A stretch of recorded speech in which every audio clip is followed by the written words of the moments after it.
¿Cómo están, estimados hermanos y amigos? Dios les bendiga, qué gusto saludarlos. Para su servidor, Pastor Mauricio Nava, siempre un privilegio saber que estamos llegando a miles de hogares, no solamente aquí en nuestro querido país de El Salvador, estamos trascendiendo las fronteras de nuestro querido país por medio de la tecnología de Internet y llegando prácticamente al mundo entero. Este es su programa Visionarios, un programa donde nuestros invitados comparten con ustedes, con nosotros acá en cabina, comparten las visiones, qué trabajo están realizando, cómo surge, cómo nace esa visión en sus corazones. Generalmente las visiones nacen como pequeñas ideas que se van agrandando en nuestra mente y en nuestro corazón hasta que se convierten en verdaderas acciones que benefician a muchas personas, incluso cuando se trata de visiones que son amplias y generosas. En esta oportunidad hemos invitado al candidato o precandidato más bien a la presidencia de la República por el partido Arena, el doctor Javier Simán, a quien le damos la más cordial bienvenida. Bienvenido, doctor. Muchas gracias, pastor. Buenos días y buenos días a los que sintonizan este programa. Estamos muy interesados, no solamente el mundo evangélico ve este canal, hay muchas personas que les agrada mucho ver un programa educativo, un programa constructivo, positivo, y hay gente de todas las denominaciones religiosas de nuestro país que disfrutan un programa como este. Nos gustaría mucho saber cuál es su preparación académica. Usted se está perfilando como un presidente de la República de El Salvador y creo que este es un punto sumamente importante. Yo creo que sí, la preparación es importantísima, además de la experiencia, pastor. Yo me eduqué pues en un colegio marista, en el Liceo Salvadoreño, y posteriormente mi educación universitaria fue en un colegio en una universidad jesuita, Loyola de Nueva Orleans, y ahí pues estudié administración de empresas y después saqué un doctorado en Derecho. Yo soy abogado autorizado a ejercer en Estados Unidos. Cuando regresé a mi país, pues inicié los trámites de incorporación, pero ya nunca los terminé porque me dediqué pues a trabajar. Lo conocemos también como un destacado empresario aquí en nuestro medio nacional, incluso como presidente de ASI por varios años. ¿Nos puede contar un poquito de esas experiencias? Mire, mi familia ha sido tradicionalmente comerciantes y yo pues empecé en el negocio, en el comercio con la familia, pero por esas cosas de la vida terminé siendo industrial textil, asumiendo una industria de fabricación de hilo y tela y posteriormente una industria de confección para ropa de exportación. Eso me llevó pues a asumir la presidencia de la Asociación Salvadoreña de Industriales. Los últimos 8 años estuve al frente de esa gremial industrial. ¿Cómo es que surge, doctor Simán, en su corazón el poder incursionar, buscar una candidatura oficial por el partido Arena para la presidencia de la República? ¿Qué es lo que lo motiva? Pastor, yo creo que eso no es algo que surge de un día para otro.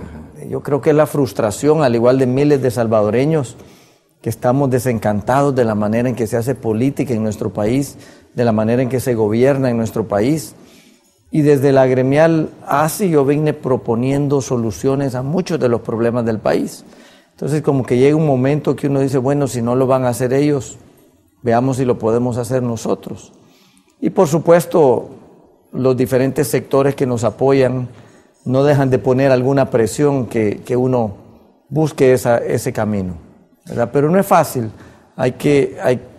Para alguien que no viene de la política, es una decisión difícil dejar todo e involucrarse a tratar de cambiar las cosas desde adentro de la política.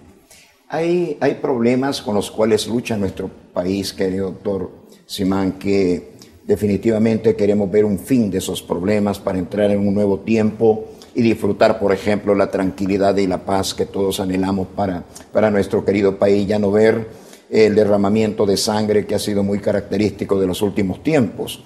Pero me gustaría hacerle una pregunta quizás más personal que otra cosa, porque tuve la oportunidad de leer unas declaraciones suyas precisamente en la época de Semana Santa, y creo que esas declaraciones usted las hizo en Sonsonate, y me gustaron mucho. Y desde ese momento que leí esas declaraciones suyas, También me forjé un propósito en mi corazón. Quisiera tener a este hombre yo ahí en el programa Visionarios para que comparta con nosotros. Y usted hablaba de recuperación de práctica de valores, incluso el temor a Dios, el respeto a Dios y las demás, ¿cómo le dijera?, características propias de ciudadanos que caminan por el sendero del bien.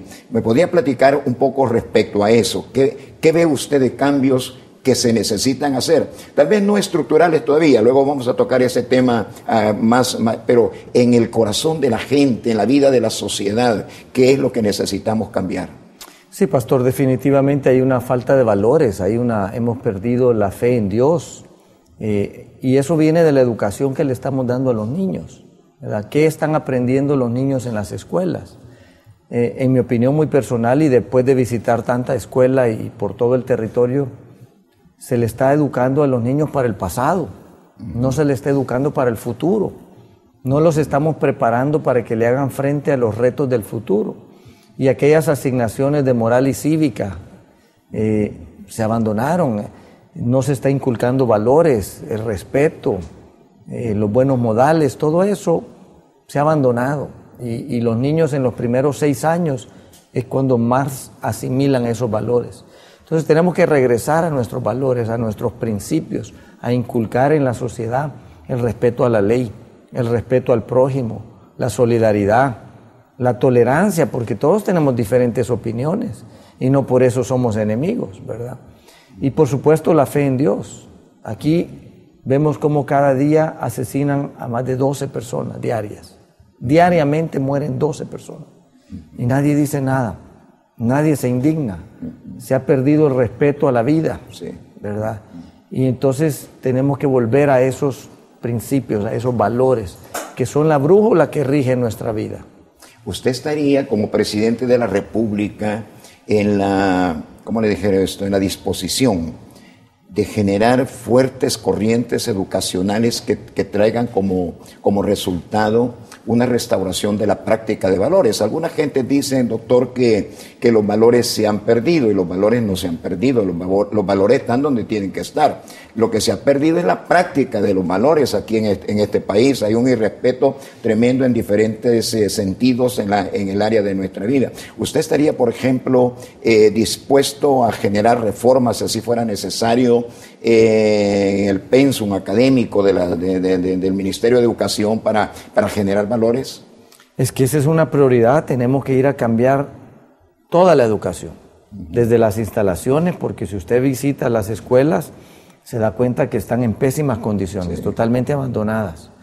Las herramientas que están utilizando los jóvenes para aprender, los libros, las computadoras, qué pupitres, incluso las asignaciones, qué están aprendiendo. Ahí hace falta mucho deporte. De las 5.700 escuelas, solo 500 tienen un maestro de educación física. Hay más de 600 escuelas que tienen un maestro para 6 grados. ¿Cómo le vamos a dar una educación de calidad a los niños si solo hay un maestro para 6 grados? Y por supuesto el tema de valores. Tenemos que preparar a los niños para que le hagan frente al futuro. Y usted ve que con la tecnología el mundo está cambiando rápidamente. Tenemos que prepararlos con tecnología para que ellos puedan hacerle frente a esos retos. Pero cuando vamos a las escuelas y vemos que les están sembrando el odio, la división de clases, les están contando cuentos de hace 40 años. Necesitamos cambiar eso, ¿verdad? Porque si permitimos que sigan sembrando odio en las escuelas, vamos a terminar cosechando más violencia. Sí, definitivamente creemos que los niños son, como se acostumbra a decir, son unas esponjas, ¿no?, que absorben todo lo que ven y se les enseña. Definitivamente creo que el trabajo a nivel de escuelas del Ministerio de Educación es algo que urge, y sobre todo hay algo que a mí me preocupa como un ciudadano civil que soy, en verdad, común y corriente. Me preocupa que a veces hablamos mucho sobre la necesidad de fomentar algún tipo de acción, pero nunca empezamos. Eso es lo que me preocupa, ¿no? Por ejemplo, decimos, hay que restaurar los valores, pero cuando yo reviso qué estamos haciendo ya sea a nivel gubernamental, a nivel social, incluso las mismas iglesias. ¿Qué estamos haciendo para recuperar la práctica de los valores? Generalmente lo que se ve son esfuerzos muy mínimos. Sabemos que necesitamos algo, pero no lo implementamos. Eso es lo que realmente me preocupa. ¿No cree usted que eso está sucediendo? Hay mucho esfuerzo del sector privado, hay mucho esfuerzo de instituciones religiosas, pero es muy aislado. Necesitamos coordinar todos esos esfuerzos. Y se puede hacer mucho, pastor, se puede hacer mucho con pocos recursos. Nosotros tomamos la decisión que en vez de gastar nuestros recursos en un cierre de campaña masivo, movilizando gente como hacen tradicionalmente los políticos, decidimos hacer las cosas diferentes. Y en vez de gastarlo así, decidimos llevar ayuda y empezar a cambiar El Salvador. Cambiamos una escuela en Zaragoza. En una semana cambiamos 2 aulas de esa escuela. Y una gran diferencia. Los jóvenes, los niños hoy tienen un aula en mucha mejor condición, con un clima más agradable, porque cuando son techo de lámina, pues son unos hornos. Y eso lo podemos replicar en todas las escuelas, a un costo accesible. Si es que este gobierno no es que no tenga recursos, es que se agotó las soluciones. No sabe cómo encontrarle solución a los problemas. Por eso es que necesitamos un cambio. Necesitamos un cambio para llevar gente buena, gente capaz, gente honesta, que va a ir a hacer las cosas por nuestra gente. Hay mucho que podemos hacer. En este momento, doctor Simán, hay, ¿qué le dijeron? Un debate a nivel nacional acerca de la despenalización del aborto o seguir como estábamos, ¿verdad? ¿Qué piensa usted al respecto? Mire, yo creo en la vida. Yo creo que Dios nos da la vida y solo Dios nos la puede quitar. Por lo tanto, yo estoy en contra del aborto y también de la pena de muerte. Porque aquí, pues, nuestra población, con la frustración que es normal con esta crisis de criminalidad, pues a veces pide penas más severas, como la pena de muerte. Pero hay que ser consecuentes. Si respetamos la vida, implica respetar la vida del no nacido, respetar la vida de los niños, pero también no se puede imponer la pena de muerte a los criminales. En ese sentido, también nuestra Constitución es bien clara. La Constitución respeta y reconoce el derecho a la vida desde la concepción. Entonces, en ese sentido, creo que tenemos suficientes criminalidad, suficiente violencia, como para venir a promover un asesinato de un no nacido.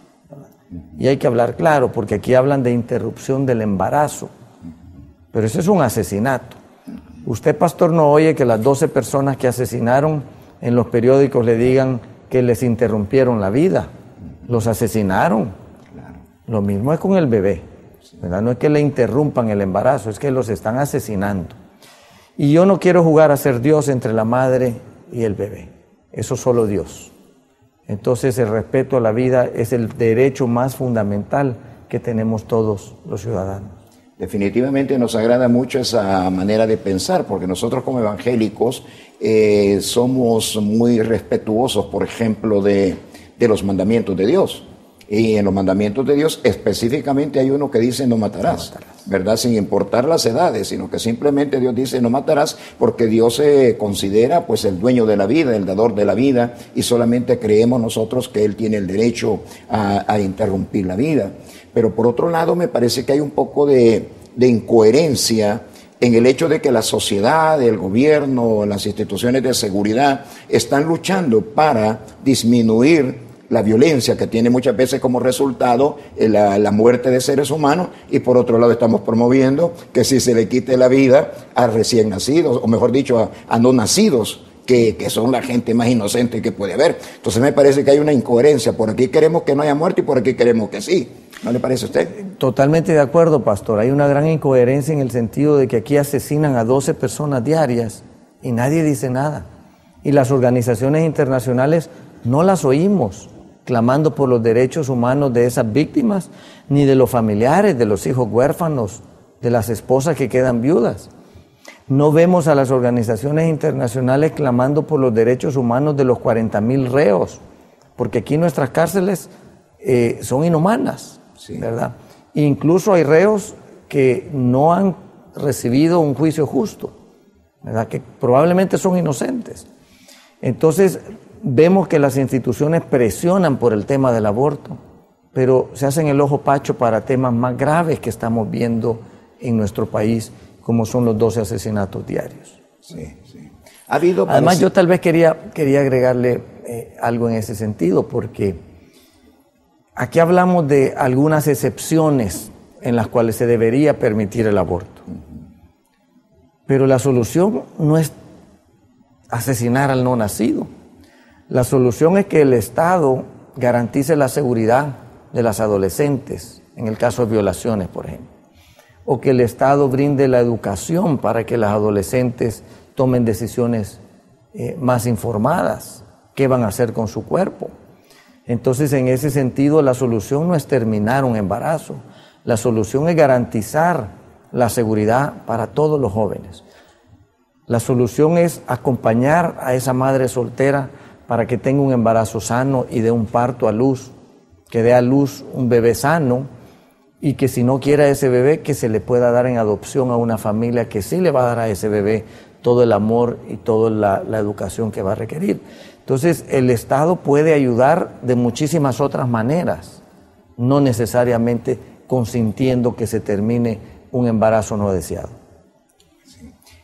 Otra cosa muy importante, el problema de la inseguridad, el problema de la violencia a todo nivel, el problema de las muertes, de los homicidios diarios, es algo que ha sacudido la conciencia nacional, nos tiene preocupados a todos. Hay padres que están sumamente preocupados por sus hijos que tienen que salir a recibir clases a las escuelas, a los colegios, etcétera. ¿Usted cree que tiene solución ese problema? Yo estoy convencido que sí. El tema de seguridad sí tiene solución, pero necesitamos resolverlo con firmeza y con liderazgo, pastor, porque hasta ahora lo que hemos visto del gobierno es tratar de aprovecharse de ese problema para propósitos electorales.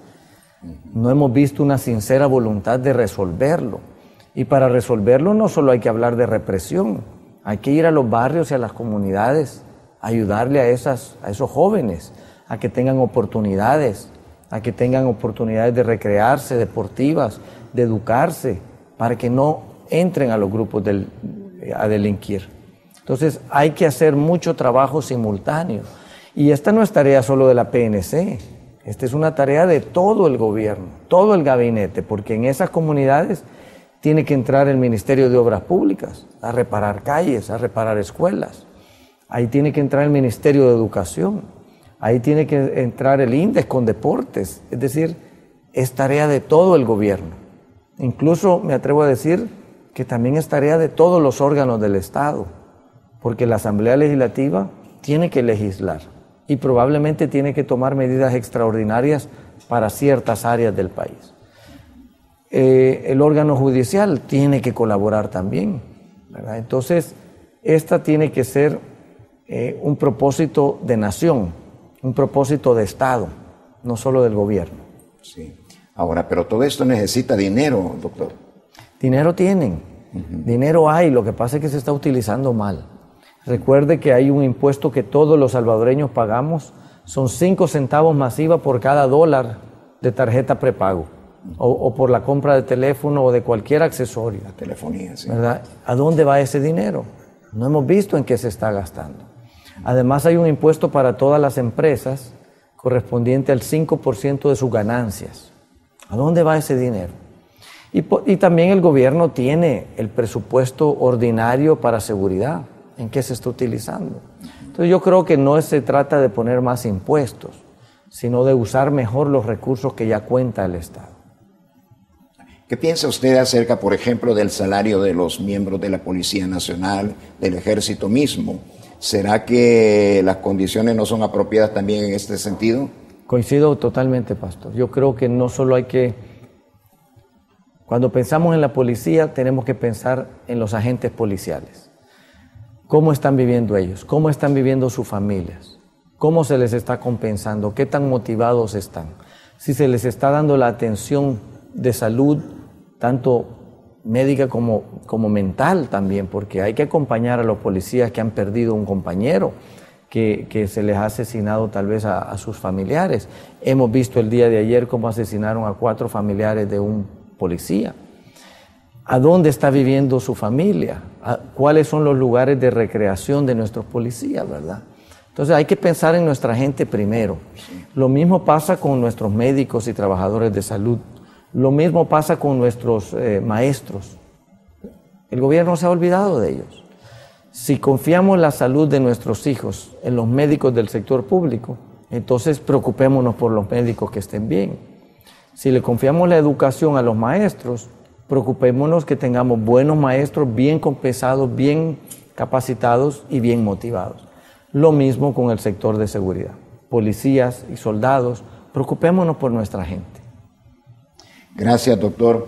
Estimados televidentes, estamos dialogando acerca de problemas, de situaciones, de proyecciones que el doctor Javier Simán tiene con relación a su precandidatura a presidente de la República.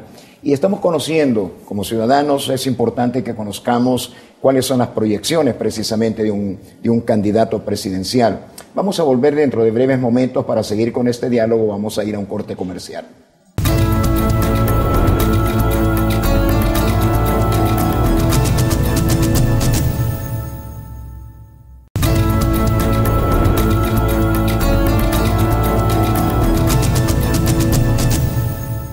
Bien, estimados hermanos y amigos, estamos ya de regreso. Después de esa pausa le hemos pasado información muy importante relativa a eventos que están por celebrarse, sobre todo tomando mi nación y el proyecto También No Matarás, que tendrá su celebración cumbre el próximo 21 de abril a partir de las 2 de la tarde.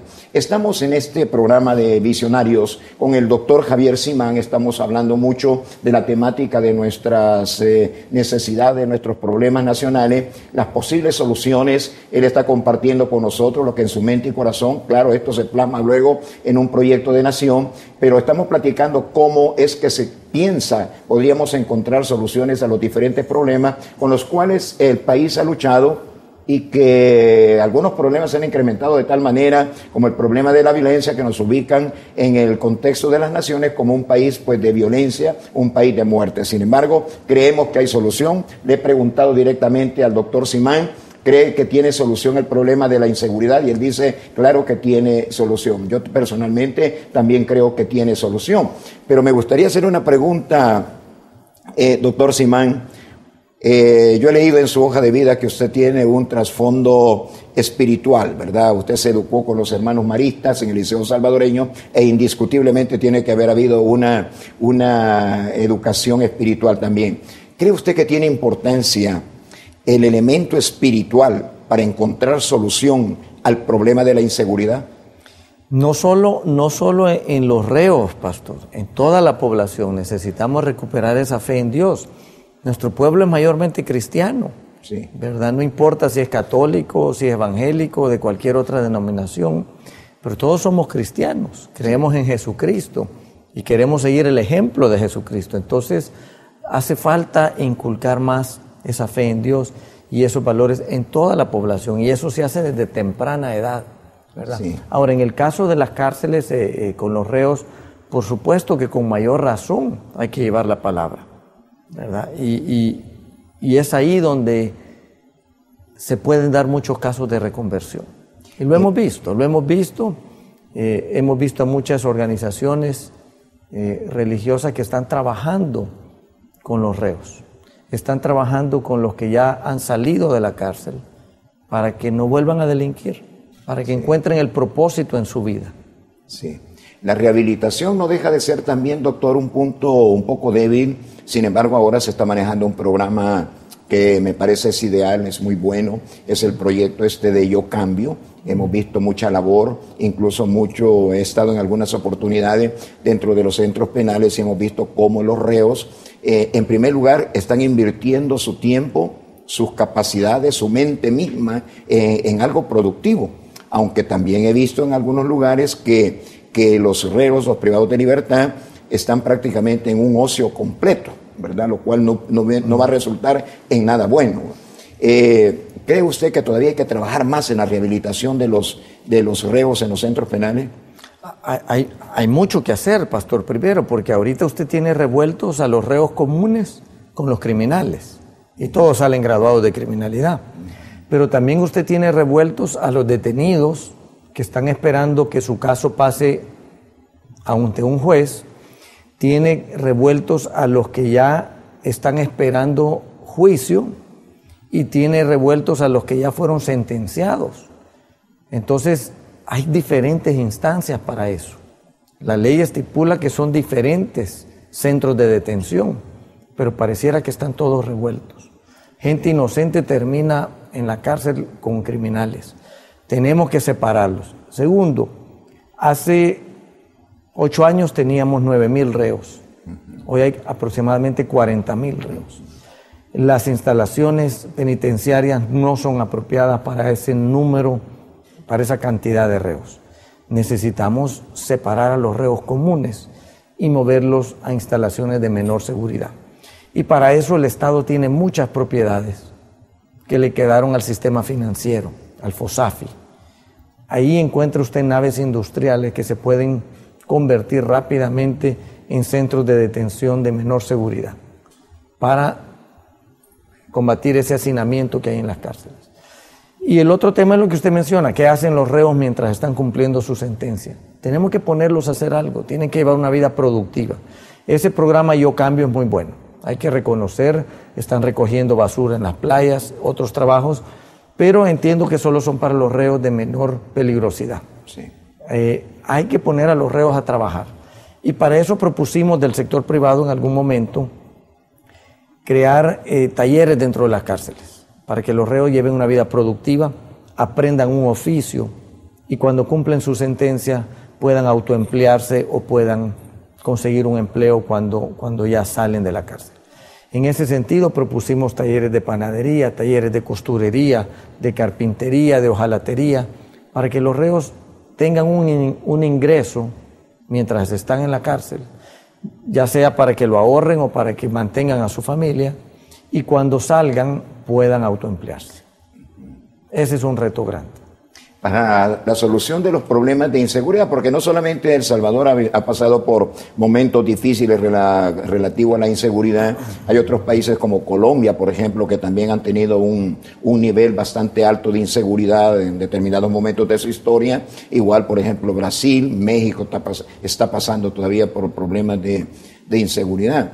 Pero al estudiar un poquito la forma como estos gobiernos encontraron solución, tal vez no total y absoluta, pero en gran porcentaje al problema de la inseguridad, existe la inversión de parte del gobierno en bienes o en servicios de alta calidad para las gentes. Por ejemplo, en Medellín, ¿verdad? Se levantaron bibliotecas donde los jóvenes pueden llegar a estudiar, capacitarse, obtener los recursos que necesitan. ¿Usted estaría dispuesto como presidente de la República a hacer fuertes inversiones en los sectores pobres de nuestra sociedad? Es que esa es parte de la solución. Ajá. Usted tiene la prevención, tiene el combate o la represión, tiene el sistema judicial que revisarlo también, porque si no es una rueda de caballitos. Que los que son detenidos saben que tienen una alta probabilidad de salir libres. También tiene el tema de la rehabilitación y el tema de la reinserción. En el tema de prevención hay que invertir muchísimo, ¿verdad? Porque $1 invertido en prevención es mucho más rentable que $100 invertidos en combatir después. Y el rol de la policía todos lo vemos como que es el responsable de identificar quiénes son los asesinos. La policía tiene que evitar que se comitan crímenes. Tiene un rol de prevención también. Sí. Entonces hay mucho que invertir en la prevención y para eso hay que ir a los barrios y comunidades y mejorar las condiciones en las que vive mucha de nuestra gente. Hay que generar esas oportunidades para los jóvenes, para que no sean atraídos por los grupos delincuenciales.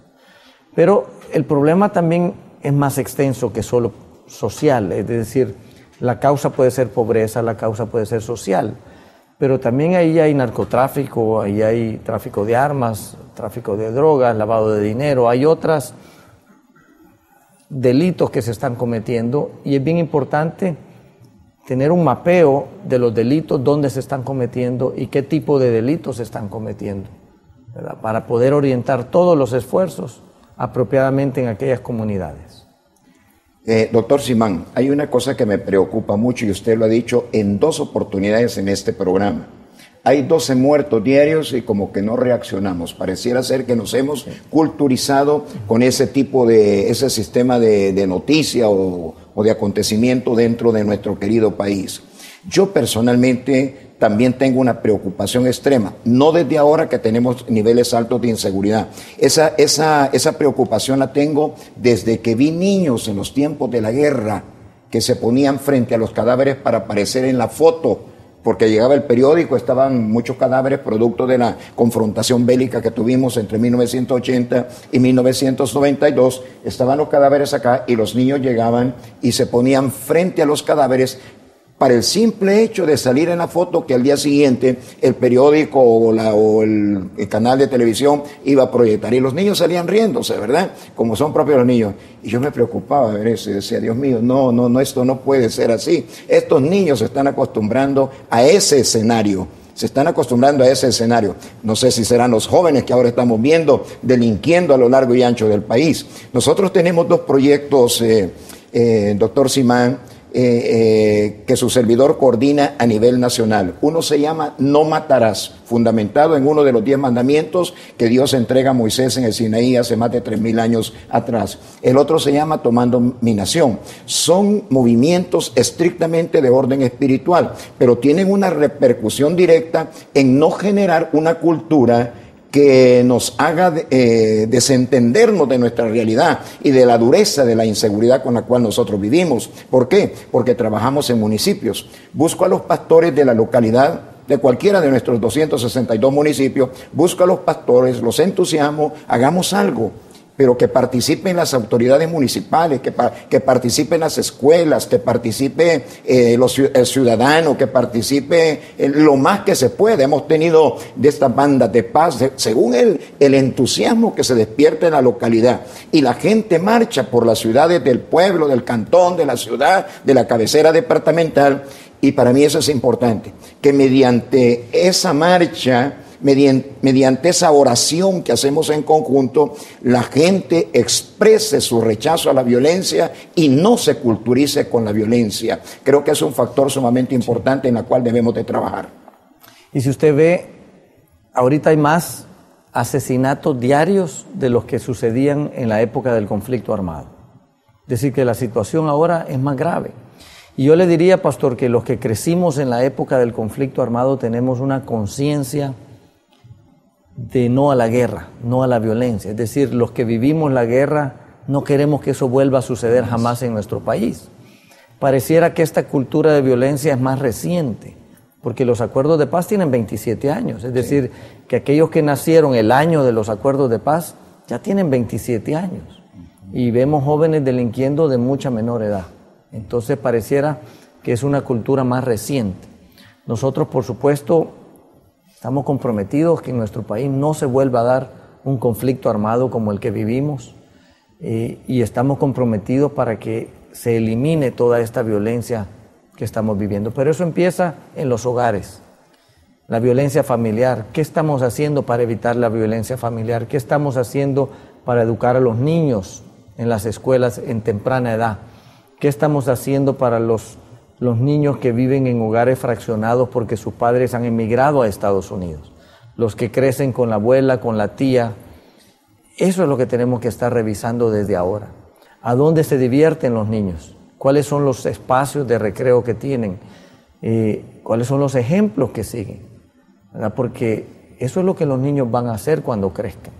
Y pareciera que los niños están viendo malos ejemplos y eventualmente terminan copiando lo que aprenden de pequeños.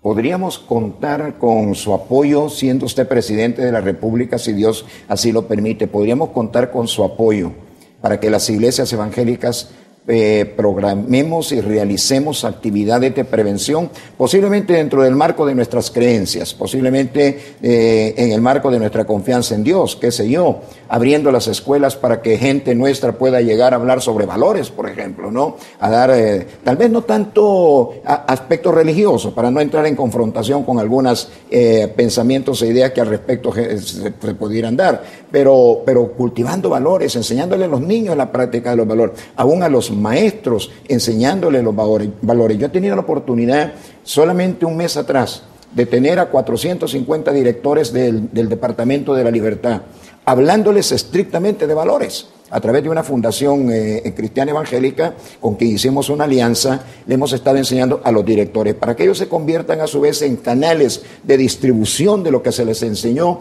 para el personal docente, pero también que alcance esto a los niños. ¿Cree usted que debemos de organizarnos y facilitarles a la sociedad civil, en este caso a las iglesias, para que se pueda hacer ese trabajo, que en definitiva es un trabajo de prevención?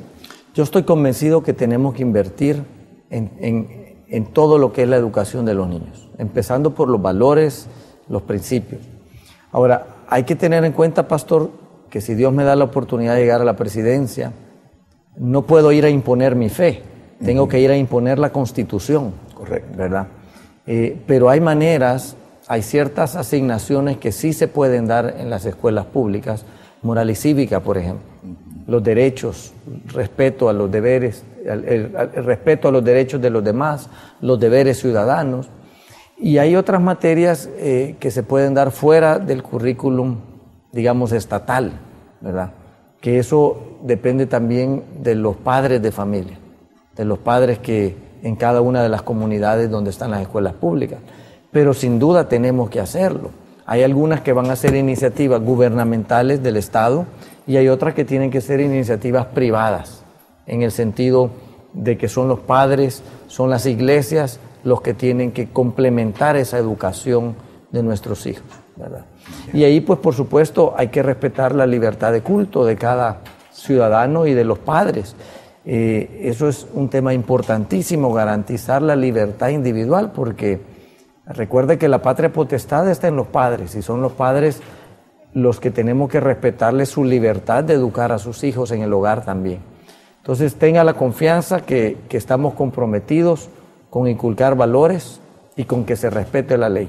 Y el rol desde el gobierno es la parte de respeto a la ley, la parte de civismo, la parte de valores, derechos y deberes, y abriendo los espacios para que a través de las iglesias se pueda inculcar ya valores religiosos.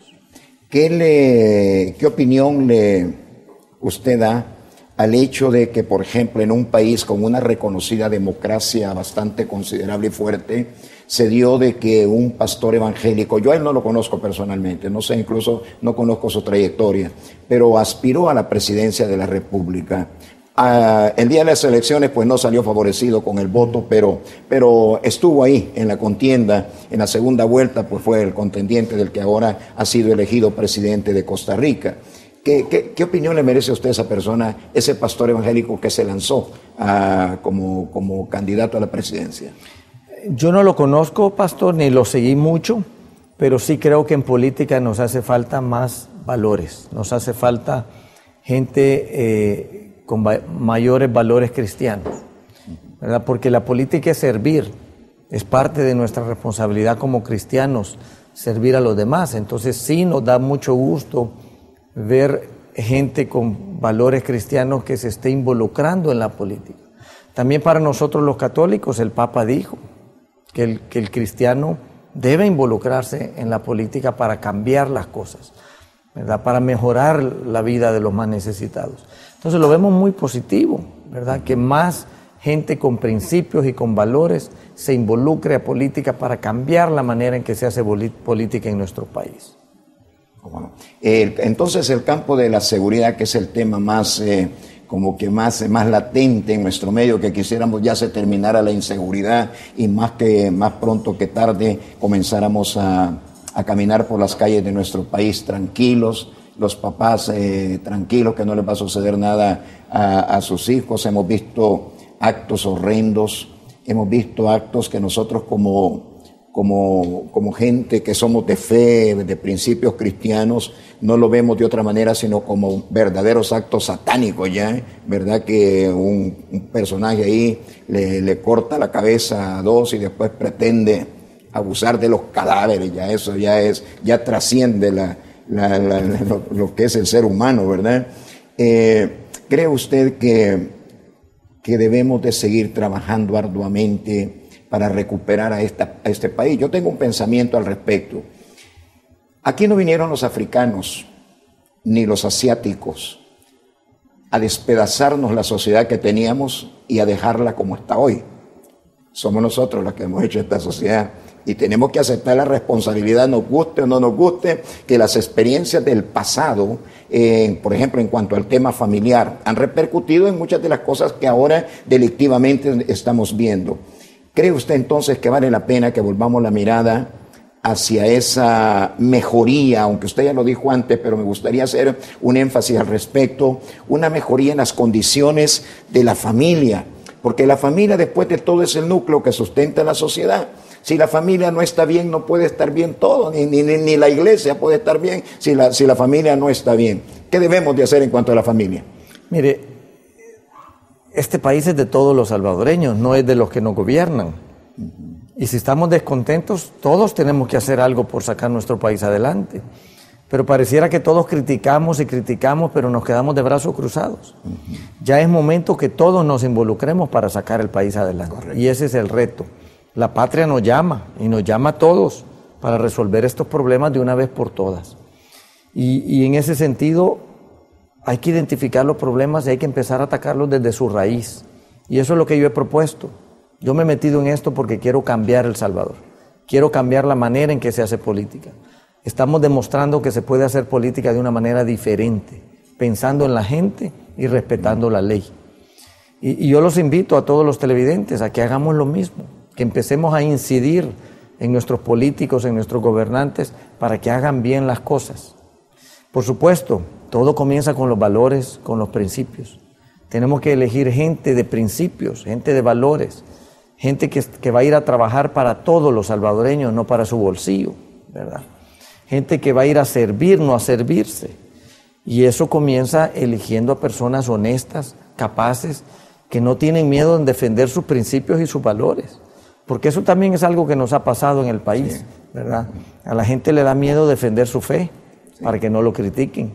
Le da miedo defender su pensamiento ideológico, para que no lo critiquen. Sí. Entonces necesitamos ser valientes y defender lo que pensamos. Y poder debatir, porque debatir es sano, cuando es un debate honesto, respetuoso y tolerante, bueno. Cuando uno debate, pues aprende de la otra persona y termina aceptando cosas que uno no sabía o termina convenciendo al otro. Entonces, tenemos que ser valientes de defender nuestra fe, de defender nuestros principios. Y eso es lo que hace falta en nuestro país. Entonces, cuando vienen esas corrientes de cambio, agendas sociales particulares, pareciera que está cool aceptar el aborto, el matrimonio gay. Hay que ser fiel a sus principios, ¿verdad? Y defenderlo, porque una cosa es la opinión que tú puedas tener y otra cosa son tus principios. Yo puedo tener opinión sobre un montón de cosas, pero otra cosa son mis principios.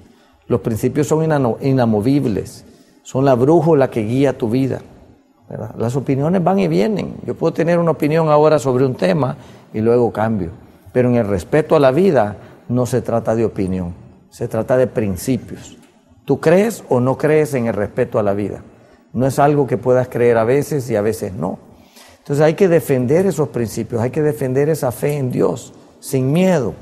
Eso es lo que nos ha hecho falta en nuestro país, que hemos agachado la cabeza y hemos dejado que otros decidan por nosotros. Ya es hora que los buenos, que somos la mayoría de salvadoreños, los que creemos en Dios, los que tenemos valores, empecemos a sacar la cara y a defender nuestro país. ¿Usted cree que va a ganar la candidatura oficial de Arena? Yo tengo fe en Dios, Él es mi jefe de campaña. Amén. Yo tengo fe en Dios y en los afiliados del partido que nos están apoyando, porque en esta etapa solo votan los afiliados al partido Arena. Y yo le pido pues a los afiliados una oportunidad para ir a defender esos principios nacionalistas, esos principios religiosos, porque en Arena amamos a Dios, amamos la patria, amamos el trabajo y queremos vivir en democracia y en libertad y en paz, ¿verdad? Entonces, eso es lo que pretendo ir a hacer y espero pues que los afiliados de mi partido nos den esa oportunidad. Pues le deseamos muchas bendiciones, doctor Simán, que Dios le acompañe en toda esta justa preelectoral en la cual ustedes como Partido Arena están inmersos en este momento, que Dios lo favorezca definitivamente Y a propósito de las últimas palabras del doctor Simán, quiero recordar una de las frases más célebres de un gran pastor protestante del siglo pasado, y me refiero al doctor Martin Luther King, un hombre que luchó por los derechos de los afroamericanos en los Estados Unidos hasta la muerte. Este hombre dijo: no me sorprende la perversidad de los malvados, me sorprende el silencio de los buenos. Una frase que surge del corazón y mente de un gran hombre del siglo pasado. Pues le deseamos muchas bendiciones, doctor Simán, y que Dios le siga ayudando y favoreciendo, y esperamos pues que un día lo podamos ver en la presidencia de la República. Muchísimas gracias, pastor, por esta oportunidad, y muchísimas gracias a quienes nos han sintonizado esta mañana. Que a ustedes también, estimados hermanos y amigos televidentes, muchas gracias por haber sintonizado este programa. Este programa es Visionarios, un programa muy gustado porque de siempre estamos tocando temas edificantes, temas que no evadimos la verdad, pero la tocamos con verdad, con cordura, con inteligencia, con mansedumbre también muchas veces. Que Dios les bendiga y les espero en nuestro próximo programa.